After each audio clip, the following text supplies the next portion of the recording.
Assalamualaikum warahmatullahi wabarakatuh. Saya Rizal Apriani dari kelas 11 MIPA 1 akan menjelaskan materi tentang termodinamika. Dari pengertian terlebih dahulu, termodinamika terdiri dari dua kata yang berasal dari bahasa Yunani, yaitu thermos dan dynamic. Nah, thermos sendiri artinya adalah panas dan dynamic artinya perubahan.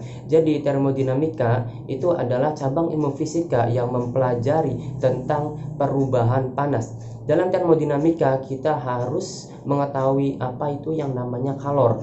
Nah, kalor sendiri adalah energi panas yang berpindah. Dalam termodinamika juga kita harus mengetahui apa itu yang namanya sistem dan lingkungan. Oke, sistem itu adalah sesuatu yang ingin kita analisis, sesuatu yang ingin kita perhatikan.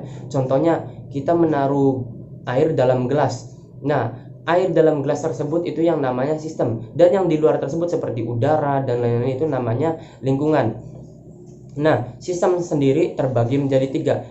Oke, yang pertama adalah sistem terbuka. Sistem terbuka adalah sistem yang memungkinkan terjadinya perpindahan partikel dan perpindahan kalor. Contohnya ya air dalam sungai, air dalam laut. Dan yang kedua ada namanya sistem tertutup, adalah sistem yang memungkinkan hanya terjadinya perpindahan kalor saja, tidak memungkinkan terjadi perpindahan partikel. Contohnya air dalam wadah, ya air panas dalam wadah. Nah, air panas dalam wadah tersebut lama-kelamaan akan menjadi dingin karena terjadi perpindahan kalor. Tetapi air tersebut, air yang ada di dalam wadah tersebut tidak akan berpindah keluar sistem.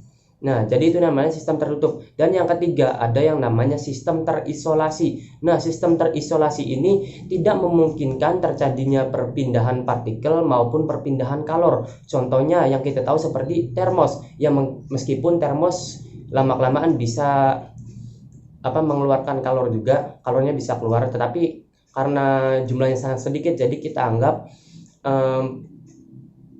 kalor yang berpindah tersebut ya tidak ada, jadi tetap kalornya ada di dalam dan partikel tidak dapat keluar juga.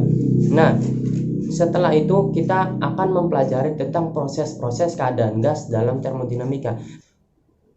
Oke, jadi proses keadaan gas dalam termodinamika itu ada 4 macam. Yang pertama itu adalah isokorik. Nah, isokorik dari kata iso dan khora. Iso artinya sama dan khora artinya ruangan atau volume. Jadi isokorik itu adalah proses keadaan gas yang memiliki volume sama. Jadi contohnya kita memerhatikan sebuah gas dalam ruangan yang tertutup rapat.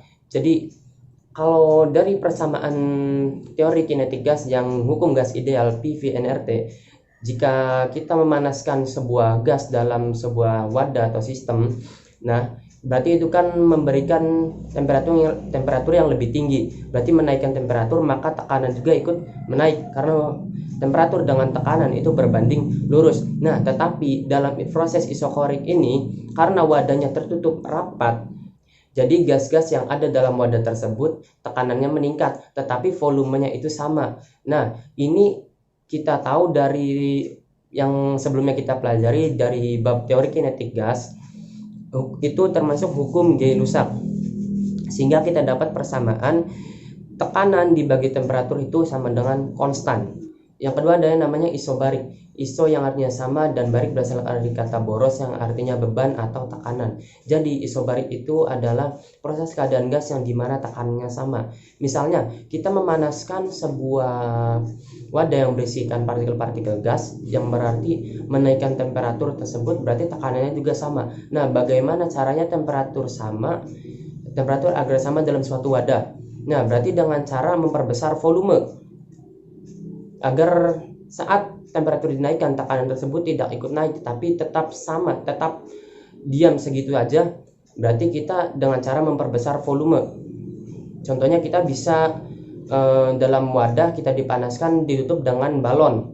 Nah, balon tersebut lama-lama akan mengembang. Itu yang maknanya tekanan dalam wadah tersebut meningkat sehingga berpindah ke dalam balon yang akhirnya mengembang karena bertujuan untuk menyamakan tekanan. Sehingga dalam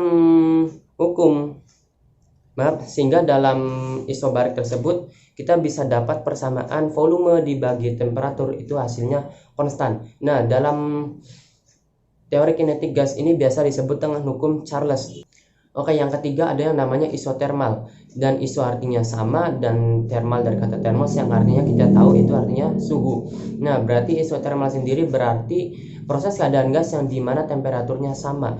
Dalam teori kinetik gas kita tahu hukum ini itu yang biasa kita sebut dengan hukum Boyle. Nah, kita bisa dapat persamaan dari isotermal ini dimana tekanan dikali volume itu hasilnya konstan.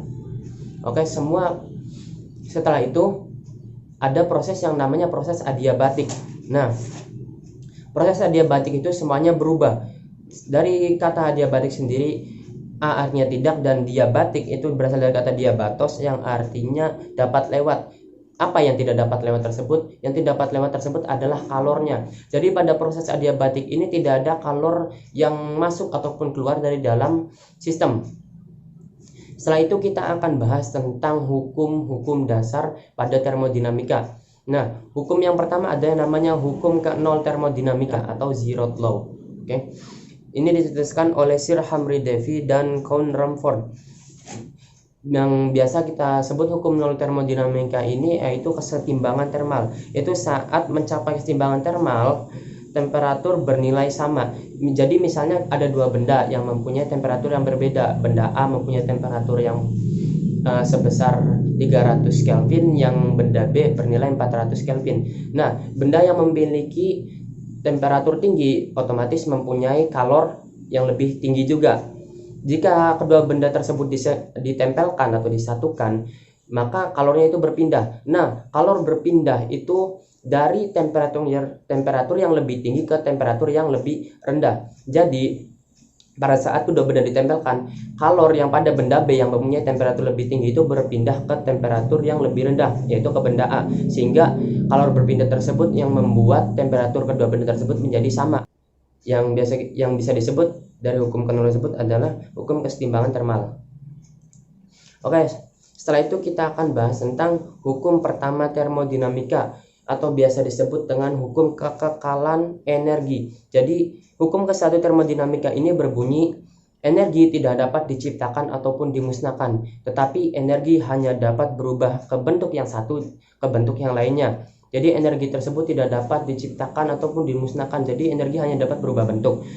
Jadi dalam hukum 1 termodinamika ini kita dapat persamaan delta U sama dengan Q dikurangi W. Nah, Q tersebut adalah kalor, W adalah usaha, dan delta U adalah perubahan energi dalam dengan syarat-syarat ini. Dan kemudian ada yang namanya hubungan hukum ke-1 termodinamika dengan proses-proses keadaan gas. Nah, rumus usaha sendiri pada gas itu P dikali delta V, karena hubungan gas itu tidak ada yang namanya perpindahan. Jadi kita menggunakan perubahan volume dan tekanan. Jadi rumus usahanya adalah P dikali delta V, dan rumus energi dalam tersebut adalah 3/2 NKT, atau dari persamaan teori kinetik gas yang sudah dipelajari bisa juga disimpulkan 3/2 P dikali volume 3/2 nRT atau NEK. Nah, rumus hubungan hukum pertama termodinamika dengan proses keadaan gas ada pada tabel ini. Dan lanjut ke hukum kedua termodinamika. Hukum termodinamika sendiri berbunyi, energi bukan hanya tipe perubahannya, tetapi juga tentang aturan aliran perubahannya. Jadi pada sebelumnya kita membahas tentang hukum 1 termodinamika yang membahas tentang energi dalam, usaha, dan kalor. Maka kita pada hukum kedua termodinamika akan membahas tentang aliran kalor tersebut. Nah, aliran kalor itu ada dua. Ada yang namanya aliran secara spontan dan aliran secara tidak spontan. Nah, aliran spontan itu apa sih? Aliran spontan tersebut yang artinya kalor berpindah dari temperatur yang lebih tinggi ke temperatur yang lebih rendah. Nah, yang kedua adalah aliran yang tidak spontan, yaitu kebalikan dari aliran yang spontan. Berarti kalor berpindah dari temperatur yang lebih rendah ke temperatur yang lebih tinggi. Wah, kok bisa? Bisa dengan cara kita menambahkan usaha atau membuat usaha buatan. Contohnya yang kita tahu adalah kulkas. Nah, Kemudian kita akan belajar tentang yang namanya entropi. Entropi itu adalah sebuah besaran yang menunjukkan tingkat ketidakteraturan atau keacakan sistem. Jadi semakin acak sistem tersebut, semakin bebas bergerak partikel gas dalam sistem tersebut, berarti entropinya semakin besar. Nah, kita akan bahas entropi juga berkesinambungan dengan hukum ketiga termodinamika, di mana berbunyi hukum ketiga termodinamika tersebut, pada suatu sistem mencapai temperatur nol absolut, semua proses akan berhenti dan entropi sistem akan mendekati nilai minimum. Nah, berarti jika sistem mendekati nilai suhu nol absolut, yaitu 0 Kelvin, maka partikel gas yang ada dalam sistem tersebut tidak akan bergerak. Partikel gasnya akan diam semua. Nah, itu kan berarti derajat keacakannya atau entropinya tersebut itu bernilai paling minimum, hampir tidak ada, karena partikel gasnya berhenti bergerak. Begitu juga dengan entropi benda berstruktur kristal sempurna pada temperatur nol absolut bernilai 0. Nah, karena benda berbentuk kristal itu, kristal kan dari proses gas ke padatan, karena dari suhu yang tinggi ke suhu yang rendah, kita buat dengan cara suhu bernilai 0 absolut, temperatur bernilai 0 absolut, yaitu 0 Kelvin, di mana partikel gas tersebut tidak bergerak, yang dimana artinya gas-gas tersebut mengkristal. Nah, berarti nilai entropinya itu sama dengan 0. Itu saja yang dapat saya sampaikan, kurang lebihnya mohon maaf. Mohon maaf juga karena banyak kesalahan kata-kata. Wabillahi taufiq wal hidayah. Wassalamualaikum warahmatullahi wabarakatuh.